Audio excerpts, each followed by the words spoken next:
We are in chapter 4. And we had completed till verse 24, in which we were understanding sacrifice and the sacrificial and what is this oblation, what are we actually doing.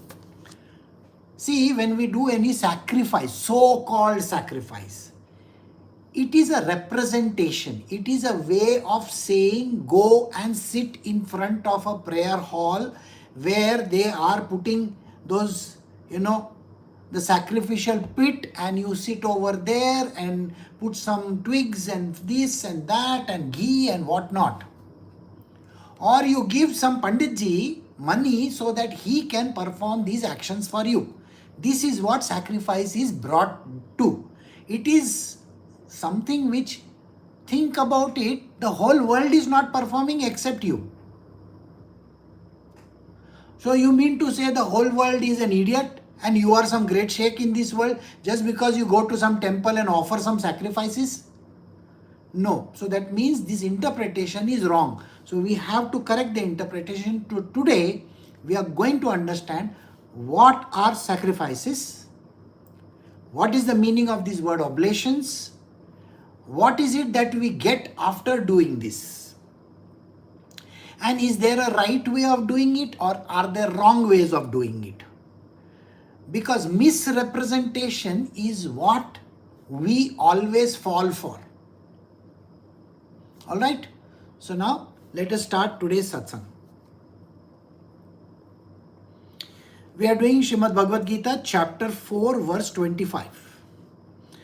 Other yogis duly offer sacrifice only in the form of worship to gods, while others perform sacrifice by offering the self by the self itself in the fire of Brahma.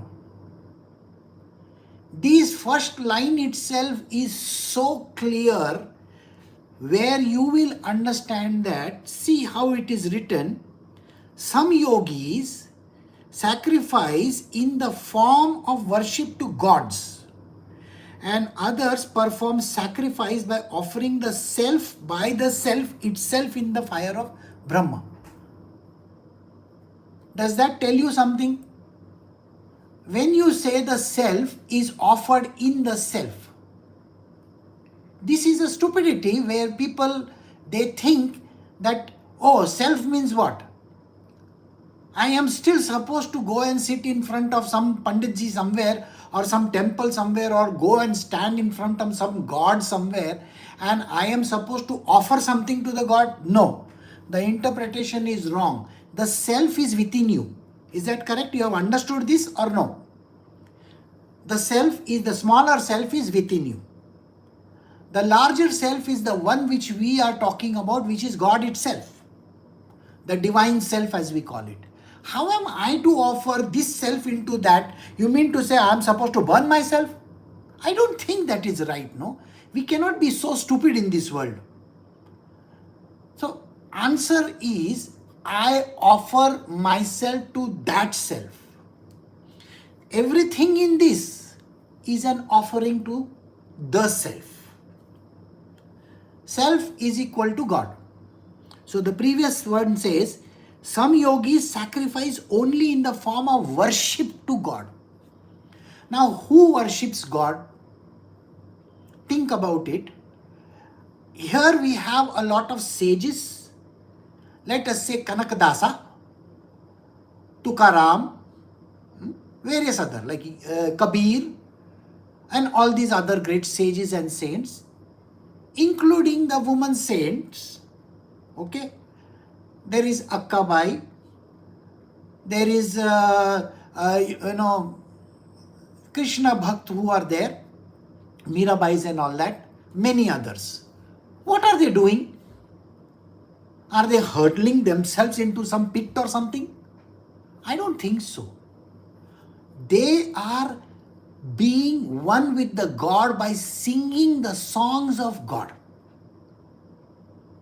Right or wrong? Think about it. Here we have Kanakdasa singing to Krishna, Tukaram singing to the Panduranga, Mirabai singing to Krishna. Where is Krishna in front of her? Where is Krishna in front of, say, Kanakdasa? It is not some image they are talking about. They just praying to some image is only holding on to some things. In their life, they have surrendered to this person, this entity which we are calling Krishna, Panduranga, and whatever name. Surrendering. I am living only for him. I will sing his praises. When a man has a girlfriend, does he praise his girlfriend? Yeah. When a woman has a boyfriend, does she praise her boyfriend? It's but natural. A woman may praise her husband. My husband is God Almighty. I live for him. I have to serve him. I have to do whatever he is telling me to do. And the man in turn is serving his wife. I earn this money for my wife. I earn this for my children. So are they devoted to their family? What is the end result? Death. Nobody is going to be around. Their wives are going to leave them and go. They may have a divorce. The wife may run away with someone. The husband may run away with someone. Anything can happen. So material worldly attachments or the sacrifice which they do with their heart to their husbands or their wives or their children or their society, they are not going to gain anything. On the contrary, they will get multiple lifetimes, which we have understood. But if you are completely surrendered to God, to Krishna, what happens to you? You are going to be with him forever. It's an entry easy ticket to Krishna. That's it. So when they worship this God, they have direct entry to him. I was just now explaining that there is a House of Lords in England. There is a Rajya Sabha in India. There is a upper Knesset in some other places like, Israel and all that. I don't know the other countries, sorry. Now what happens in these upper houses? They are appointed directly. And then they have privilege. Privileges are there. So when you are directly connected to Krishna, you are going to get privileges. You cannot say, why is somebody getting privilege? I am not getting privilege. You are an idiot. So that is why you are not getting a privilege. You don't know which side the bread is buttered, is it? The way you are pandering to your husbands and wives and children and all that, you know which side your bread is buttered. Na? You are nice to your husband, he is going to give you something. So-called love. Why are you not understanding this? So you are a privileged person. In Pakistan, there is a law which is passed just few days ago. Now, according to Islam, 4 wives you can keep. You know that, no? According to Quran. In Pakistan, the law says now every man can have 2 wives. Okay? Now you tell me, what is it that you are going to get? And by the way, you are not supposed to work. You are supposed to be in a burqa. All these things are valid as per Quran. Okay? You tell me, what is it that you are getting? You have to be devoted to your husband. Whenever he says something, you have to follow his rules. You are not supposed to work. He is supposed to be the earning member. You are only supposed to sit at home and, cook meals, take care of children, have children. This is all that you are supposed to do. Now you may say, oh, that is not good because you seem to be coming from some liberated society. Sorry. They are also liberated. Why are you not understanding that? There the woman doesn't have to work. She is only supposed to serve a purpose. Now, that is their law. Okay? Which is valid in that country. Now you may not like it, that is your problem. They may like it. So understand this is called a privilege. So if you are one with Krishna, the privilege is you are going to be with him. But if you are depending on some husbands and some god somewhere, then you are not going to be a privileged person. You are underprivileged. You don't even have rights in this world. Please remember this. So these yogis offer worship to gods as a sacrifice. The one who is a self-enlightened person, he offers his self into the self. Others offer as sacrifice their sense of hearing, etc., into the fires of self-discipline. Other yogis offer sound and other objects of perception into the fires of the senses. How does a person offer senses of hearing? In your life, whom are you hearing, by the way? Are you doing sacrifice when you are hearing? Now let us say there are 4 people in front of you. 4 people in front of you. All 4 talk simultaneously. Whom are you going to listen to? Right? You are going to listen to the one that you think has got more value. Is that correct or wrong? It is very much right, isn't it? You only listen to that person whom you think has got more value and is dearer to you. So your husband is talking and there are 3 other people talking in the room. Maybe your one child is talking, your mother-in-law is talking, and maybe your sister-in-law is talking. Whom are you going to listen to? So you listen to only your husband. You don't listen to your mother-in-law and your children and nothing. You are very biased in your approach. This is called sacrificing your hearing only to one person. Did you understand this? I don't have to explain this to you. It's a simple terminology. Now, when we offer our hearing, the senses of hearing to God means what? You should listen to him. The God is telling you something. Now you can't see Krishna in front of you.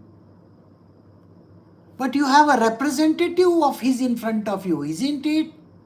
So listen to him. But no, you have your husband, your children, your mother-in-law and other people. Whom are you going to listen to? Your husband. So you are telling Krishna, take a hike. After death, you are not going to be with him or you will not even get any heavens. Simple as that. Just now you are here on earth, that few years that you have with your husband, your children, your mother-in-law or whoever, that is all that you are going to get. Future lifetimes, nothing. So then what is the point? So here Krishna is saying, offer your hearing, the sense of perception, listening. Whatever Krishna says, listen to him. Now, in this next one he says, offer your vital pranas, offer other sacrifices, all the functions of their senses and the functions of vital air into the fire of yoga in the shape of self-control kindled by wisdom. He gave one example of sound. Sound is we got to listen to Krishna. We got to listen to the Guru's words. Extremely important to listen to what the Guru says because he is a representation of him. Then, next thing which is important. Next sense. Whatever you see Krishna. See only him. If you are interested in watching, all the handsome guys in this world, you are offering your eyesight to them, isn't it? Your sacrifices to those people. If you are offering your eyes, you want to see only one person in front of you, my child. Your child is going to become soon very big. The child is going to run away, don't worry. Krishna doesn't run away. He is still there. Because he is eternal. Your child is not eternal. So offering your eyes.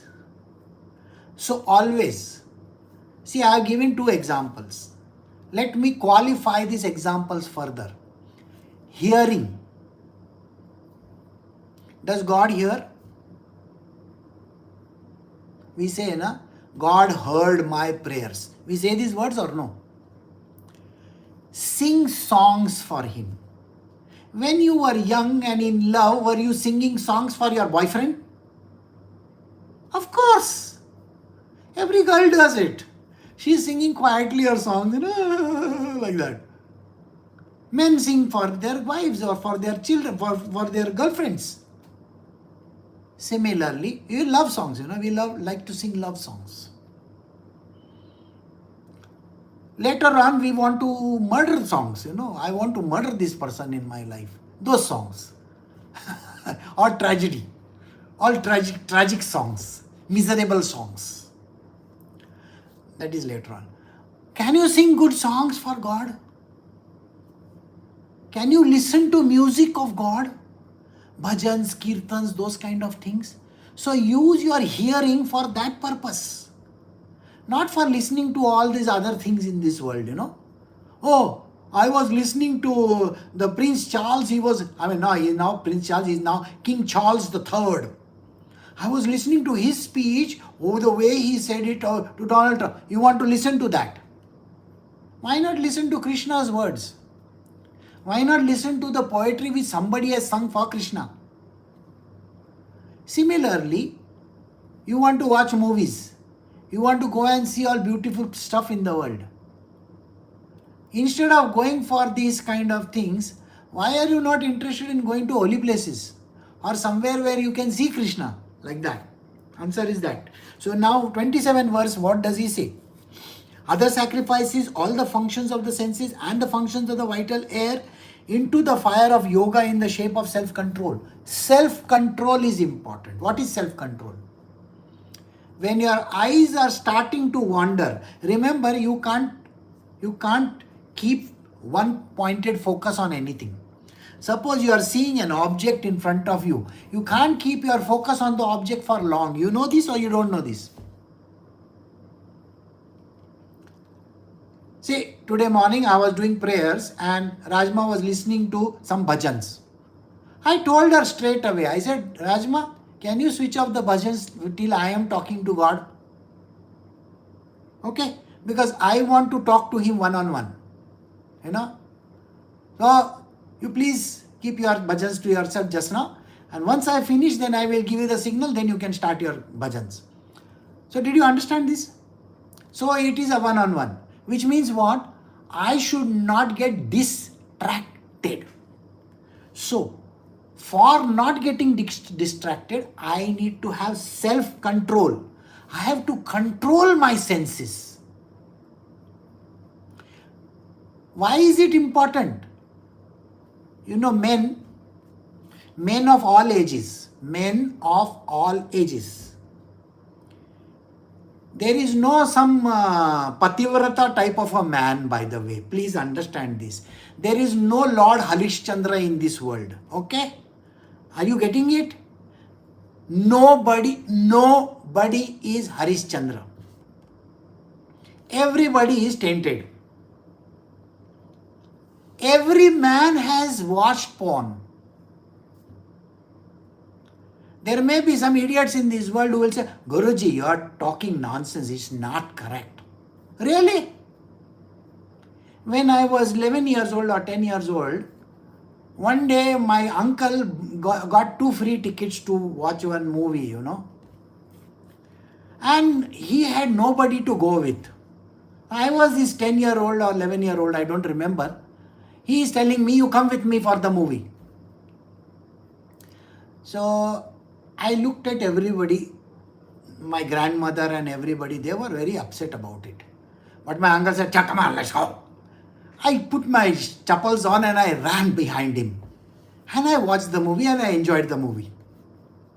When I came home, I was ready for big disaster. because my mother was standing over there, my grandmother was there, my other uncles were there, my aunts were glaring at me, and the whole world was against me. And they said, how could you go for this movie? I said, why? It was an adventure movie. No, you can't go. Do you know the name of the movie was called Caravan? Caravan, Caravan, okay? The movie was called Caravan. It was a movie about these nomadic people. They go from place to place to place. And it was some mystery thing, some mystery was there. As a 10-year-old, I don't even understand. And there was one song, okay, in which there is this actress called Helen, Salman Khan's, mother kind of. She was doing a cabaret number in that. And all these old people, they were ready to beat me up because I went to watch this.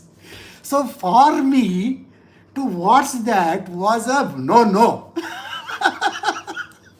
So when I say these words, that every man, no exceptions, nobody is Harishchandra. All men watch porn. One of my disciples also told me, no, my father-in-law is a great person. He is a God-fearing person. He prays all the time. I laughed at her. I said, are you stupid? And now this man, they had a 3-story building. Okay. So he was half paralyzed person. Okay. Half paralyzed. So he would walk like this. He had made his office on the 3rd floor. My disciple, who doesn't stay with him, had come over there for some holiday or something like that. And in the goodness of heart, she said, I will go and clean my 75 or 78-year-old father-in-law's room upstairs, the office. And when she went to that room, there was a computer. And naturally she wanted to, computers are in that sleep mode, no? So she said, let me just clean this place and put it off. The moment she hit it, there were so many porn pictures over there. What is this 78-year-old man who is having paralytic attack? What is he doing? And supposed to be a God-fearing person or a God-loving person and all that. Then she came immediately, told me, Guruji, this happened. I said, what makes you think nobody does this? You are living under a rock. Don't. Every man looks at another woman like this only. What makes you think that these people are so innocent in their world? Now, this is called sacrifice. Looking at things. But when you when you're doing this at the wrong things, you got to have self-control. There is no need for you to watch this kind of a trash. Can you stay out of it, please? Control yourself. Like Nana Patekar says, control, Sorry, I make this kind of silly jokes, but this is something, I love that movie, okay? So, control yourself. Don't go carried away by things. This is not important. It is not important for women also. I was in the company of people and everybody was drinking. So what is the big deal if I just had a glass of wine? When people come and ask me this question, Guruji, can I have a glass of wine? I openly tell, please have one. No, don't say one glass. If it is champagne, you can knock off the whole bottle also. I don't care. Guruji, how can you talk like this? I said, it is your funeral. I am only supposed to tell you, yes, please go for your own funeral. I am not going to stop you. It's not my business. When somebody says to me, Guruji, I don't want to attend your satsang. Do you think I am going to stop them? Please don't attend. Your choice, your funeral. Why should I bother? At the end of the day, you have to understand it is your will against mine, isn't it? till you don't come to the 18th chapter, you get a kick in your whatever backside, then only you will come running to me. Guruji, help me. I know this. Why do I need to bother about you? So Krishna is giving me a heads up over here. Try to have some self-control. Don't let your eyes wander in all directions. You don't have to go and watch that kind of nonsense. You don't have to listen to people talking about, hey, very good, she's like this, she's like that. No need of gossiping. No need of, having that kind of attitude in life, I'm the greatest thing on planet Earth. Doesn't work. So he says, all the functions of the vital air into the fire of yoga. What is vital air? Your life breath. Life breath.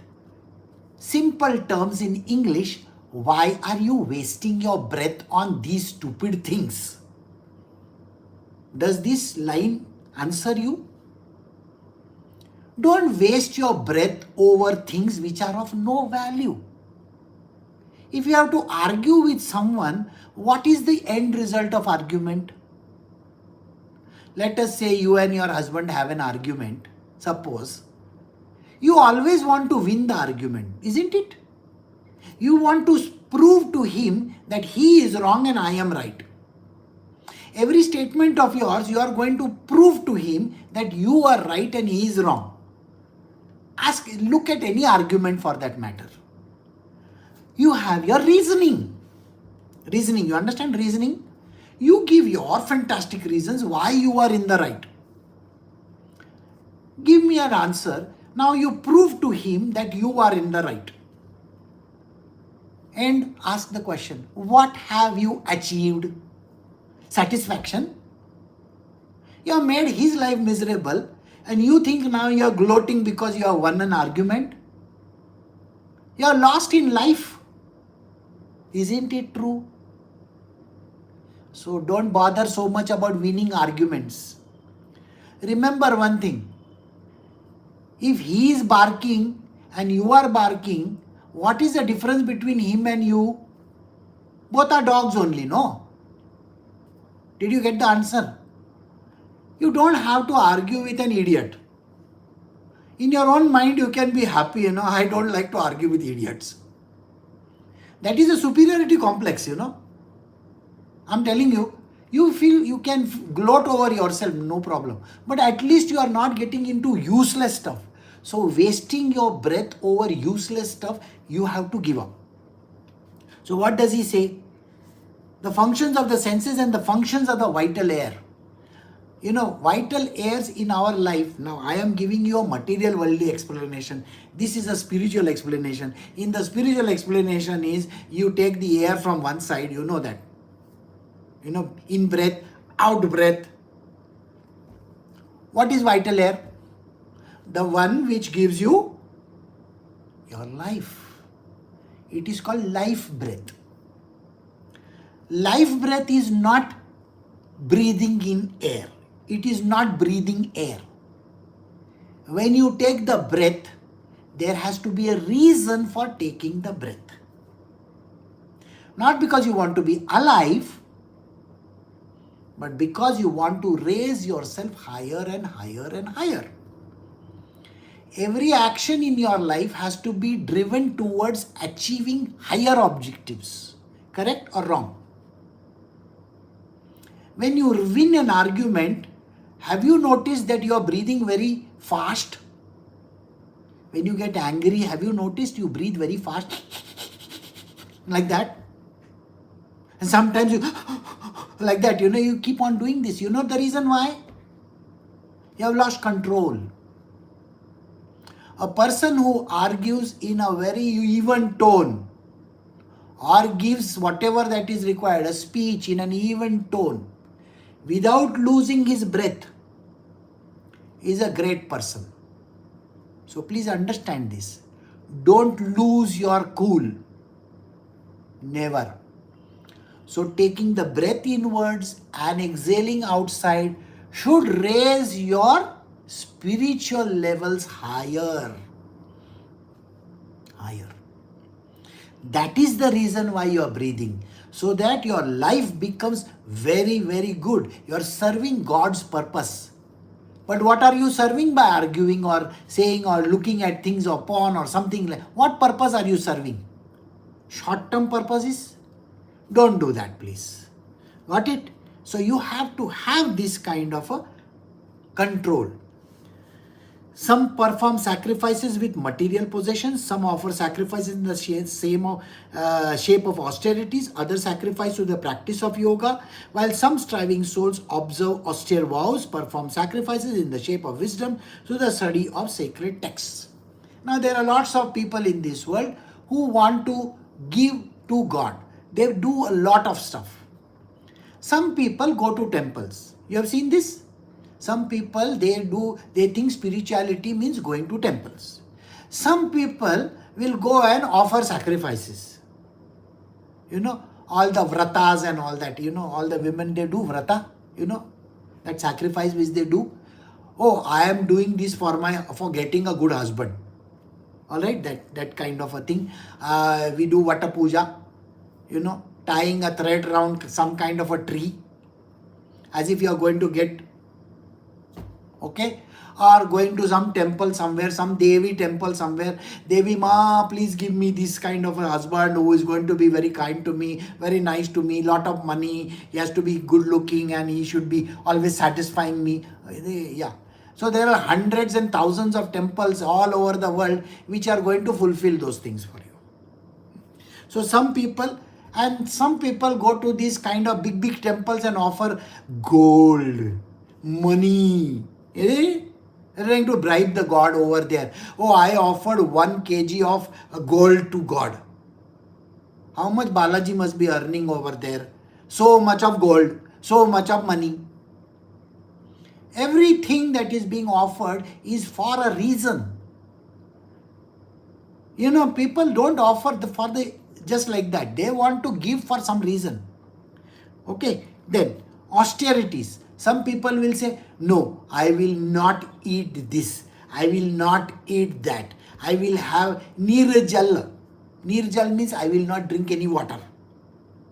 Sometimes they say, I will not eat rice. Sometimes they will say, I will eat only fruits. All these kind of sacrifices people have done in this world or no? Then some practice yoga. There are people in this world who practice yoga.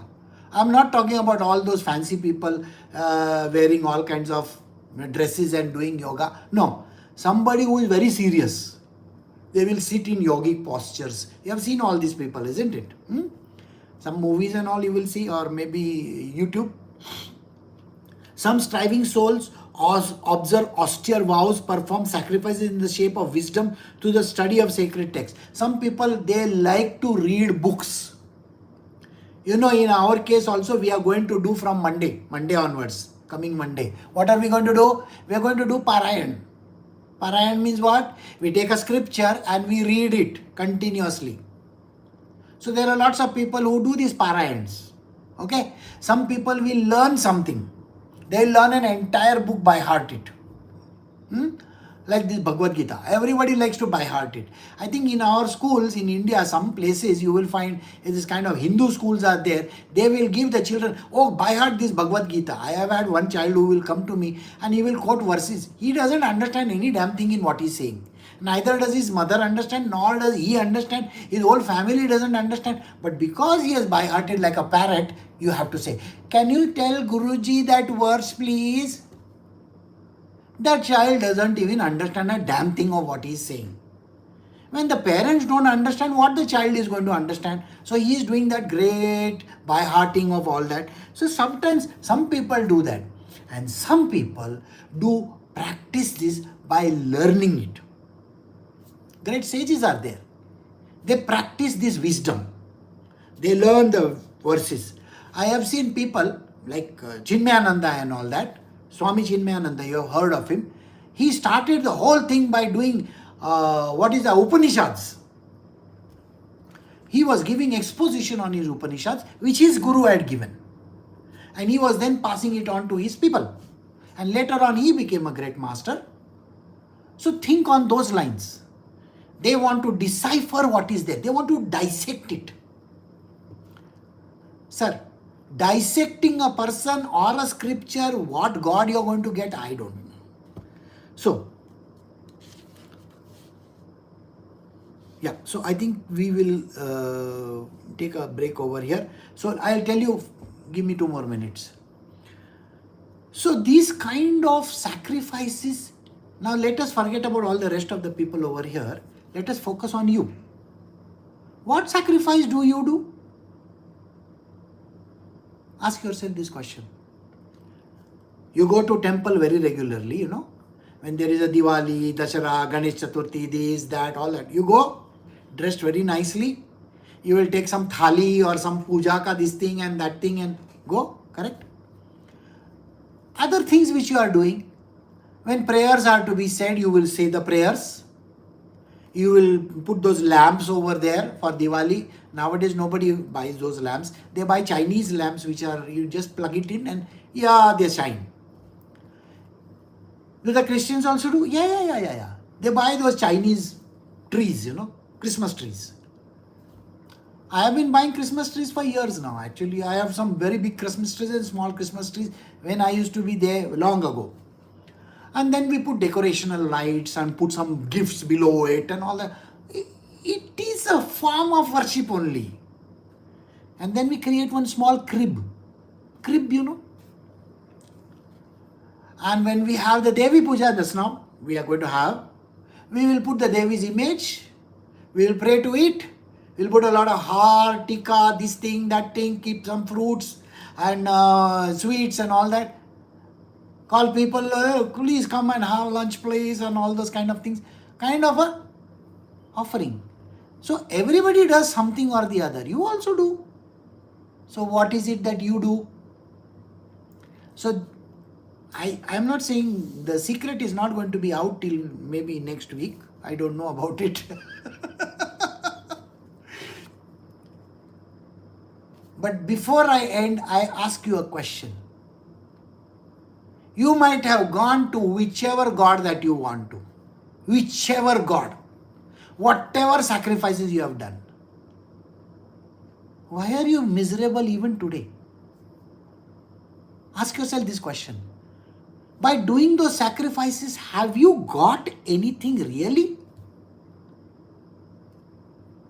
If you think you have got some, I went to this temple and I got one good husband or good children. What good husband, what good children? What good household? What money you are talking about? What are you talking about? Some people go to this God and say, give me visa. You are always on tenterhooks. One day H1B is going to go. We don't even know when. I am just waiting when it is going to go. You can't even predict it.